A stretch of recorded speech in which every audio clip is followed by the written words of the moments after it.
حضرت سیدنا نواس بن سمعان رضی اللہ تعالی عنہ ارشاد فرماتے ہیں کہ نبی پاک صلی اللہ علیہ وسلم کی بارگاہ میں حاضر تھا اور میں نے حضور سرکار کی بارگاہ کے اندر سوال کیا کہ یا رسول اللہ مجھے یہ بتائیے کہ نیکی کیا ہوتی ہے اور گناہ کیا ہوتا ہے، تاکہ نیکی کو بجا لایا جائے اور گناہ سے خود کو بچایا جائے۔ آپ نے فرمایا البر حسن الخلق،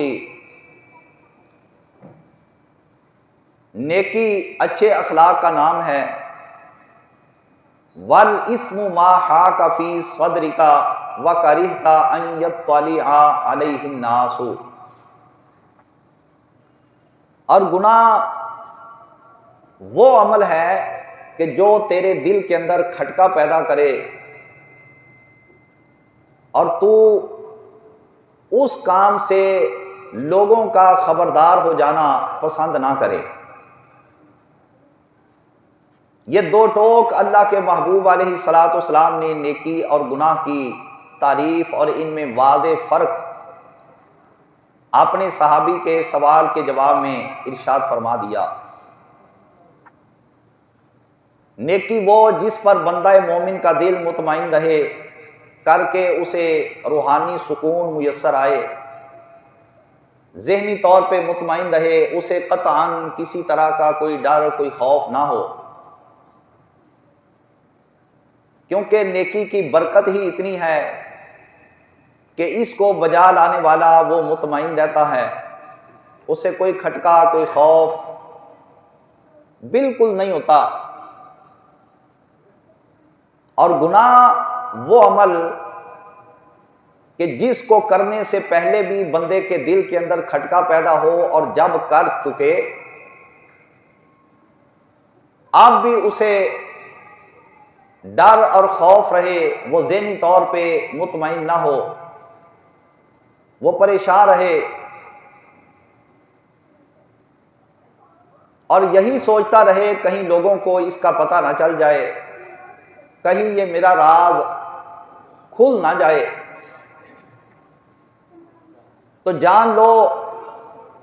کہ جس عمل کے کرنے سے پہلے اور کرنے کے بعد ایسی کیفیت پیدا ہو اسی کو شریعت کی روح سے گناہ کہا جاتا ہے۔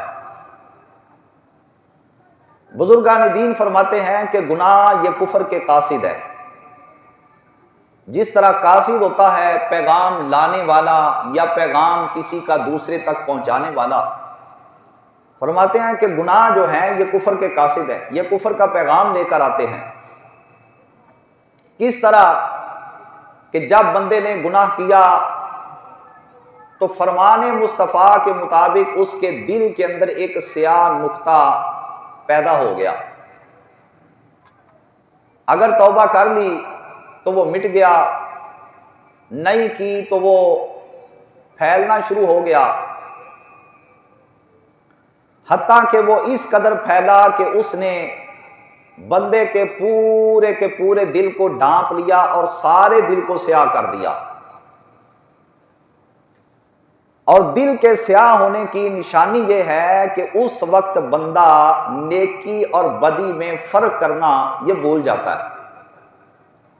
اب اس کے سامنے نیکی کیا ہے، اس کے سامنے گناہ کیا ہے، وہ کہتا بس ٹھیک ہے بھائی، سارا کچھ ہی ٹھیک ہے، چلتا ہے، یہ دنیا داری ہے، لہذا ٹھیک ہے جو کرتا ہے کرنے دو، میں جہاں پر ہوں خبردار مجھے کوئی نہ روکے۔ سمجھ لو کہ اس بندے کے دل کے اوپر وہ سیاہ نقطہ پھیل کر اس طرح اپنا رنگ جما چکا کہ اس سے نیکی اور بدی کی تمیز مکمل طور پہ ختم ہو کر رہ گئی۔ اور جب دل سیاہ ہو جائے،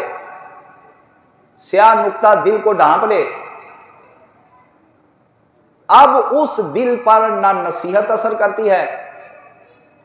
نہ کوئی واعظ اثر کرتا ہے، نہ اس پر کوئی وعید جس کو کہ دھمکی کہا جاتا ہے خدا رسول کی طرف سے، عذاب کی دھمکی وعید، نہ یہ اثر کرتی ہے۔ یہ صلاحیت اس کے دل سے ختم ہو جاتی ہے، دل اس کا سخت ہو جاتا ہے۔ جب دل سخت ہو تو دوسروں کے بارے میں رحمت کا جذبہ،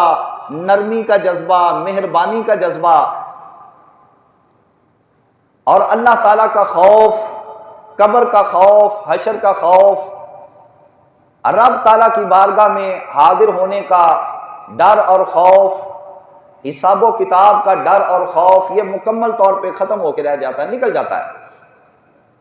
اس کے بعد جو کچھ اس بندے کے دل کے اندر آتا ہے وہ بے دھڑک بلا خوف و خطر کر گزرتا ہے، اور جس چیز کو وہ پسند کرے وہ فی الفور اس پر عمل کرنا شروع کر دیتا ہے۔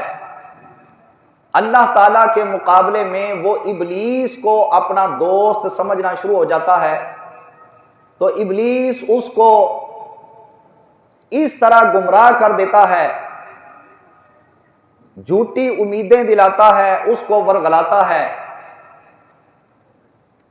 اور آہستہ آہستہ اس کو گناہوں کی طرف مائل کرتے کرتے یہاں تک لے جاتا ہے کہ جب تک وہ بندہ کفر نہیں کر گزرتا ابلیس اپنا کام کرنا بند نہیں کرتا۔ اب دیکھو بات کہاں سے چلی تھی اور کہاں جا کر ختم ہوئی، تو بزرگان دین نے واقعتاً صحیح فرمایا کہ یہ جو گناہ ہیں یہ کفر کے قاصد ہے۔ ثم کان عاقبۃ الذین اساءوا السوء ان کذبوا بآیات اللہ، فرمایا اللہ رب العالمین نے کہ گناہوں کا وبال لوگوں پر اس طرح پڑا، لوگوں کے گناہوں کا نتیجہ اور انجام یہ ہوا اور نکلا کہ وہ اللہ رب العالمین کی آیات کو جھٹلانے لگ گئے، ان کا انکار کرنے لگ گئے۔ دل جو سیاہ ہو گیا تھا اس کے سامنے قرآن پڑھا گیا، حضور کا فرمان بیان ہوا، اس نے کہا لوگ باتیں کرتے رہتے، جب سے پیدا ہوئے ہیں یہ باتیں سنتے ہیں، چھوڑو ان باتوں کو، کوئی نئی بات کرو۔ تو اس وقت بندہ مومن ایمان سے خارج ہو چکا ہوتا ہے جب اس کی زبان سے اس طرح کے الفاظ اور جملے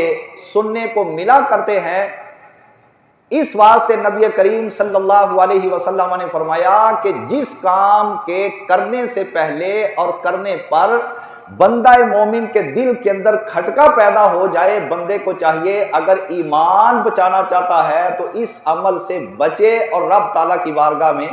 سچے دل سے توبہ کر لے۔